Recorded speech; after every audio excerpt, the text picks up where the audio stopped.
Halo, balik lagi dengan aku, edukator milenial. Kali ini aku mau share tentang whistleblowing. Kalian udah tahu belum whistleblowing itu apa? Aku kasih bocoran sedikit ya. Whistleblowing adalah suatu tindakan, dan orang yang melakukan tindakan tersebut disebut dengan whistleblower. Nah, whistleblower adalah tukang ngadu, tapi konotasinya positif ya. Aku kasih contoh yang sederhana. Misalnya, kalian sedang ujian yang sifatnya closed book. Ketika ujian, kalian melihat salah satu teman kalian itu membuka buku atau mencontek dari sumber lain. Tindakan tersebut adalah tindakan yang seharusnya tidak dilakukan ketika ujian berlangsung.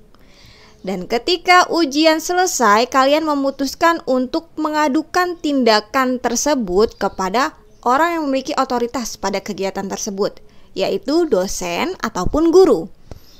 Tindakan pengaduan atas hal yang ilegal atau tidak seharusnya dilakukan itu disebut dengan whistleblowing, tindakan pengaduan.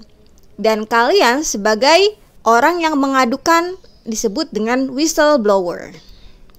Oke, sampai sini semoga ada gambaran ya. Sebenarnya apa sih yang dimaksud dengan whistleblowing? Ada banyak ya definisi dari para ahli.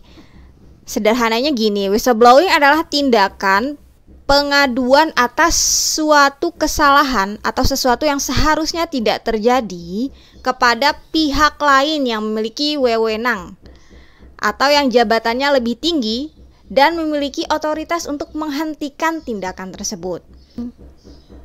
Jadi whistleblowing itu berasal dari tindakan wasit ketika meniupkan peluitnya di lapangan sport events ya.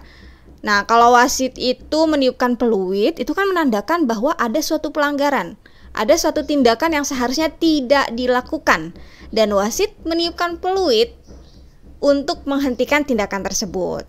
Itulah asal muasal dari whistleblowing. Menghentikan tindakan yang seharusnya tidak terjadi atau kesalahan yang memang harus dihentikan. Whistleblowing itu tidak akan terlaksana kalau 4 elemen ini tidak terpenuhi. Yang pertama, orang yang mengadukan atau whistleblowernya ya. Dan kemudian komplain atau tindakan yang salahnya itu apa? Itu yang kedua. Yang ketiga, orang yang melakukan kesalahannya. Dan yang terakhir, orang yang menjadi tempat kita mengadu atau yang memiliki otoritas dan wewenang atau kekuasaan untuk menghentikan tindakan tersebut. Whistleblowing itu terbagi menjadi 2 jenis. Ada yang internal dan ada yang eksternal. Kalau yang internal, komplainnya itu dibuat oleh whistleblower yang memang orang dalam perusahaan. Sementara yang eksternal, komplainnya itu dibuat untuk orang luar perusahaan atau organisasi. Itu bedanya yang internal dan eksternal. Namun, ada beberapa hal yang menjadi konsekuensi dari tindakan whistleblowing, dan hal ini juga menyebabkan beberapa orang tidak mau melakukan kegiatan whistleblowing. Yang pertama itu ada nullification atau pembatalan. Semisal kita awalnya ada kontrak atau ada perjanjian, mungkin saja kalau misalnya kita melakukan tindakan whistleblowing itu akan dibatalkan. Kemudian ada isolation atau pengasingan. Saya kita dikucilkan gitu ya dari lingkungan organisasi yang kita adukan itu. Terus ada defamation atau fitnah. Kita tuh difitnah padahal kita melaporkan sesuatu yang memang itu faktanya. Dan yang terakhir ada expulsion atau pengusiran. Kita ya diberhentikan gitu bahasa gampangnya.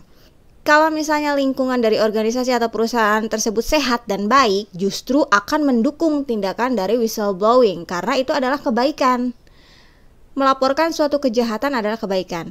Justru semisal kita membiarkan orang yang curang, orang yang melakukan tindakan atas kesalahan tersebut akan terus melakukan tindakan itu jika memang kita tidak memberhentikan atau melaporkannya kepada pihak yang lebih berwenang.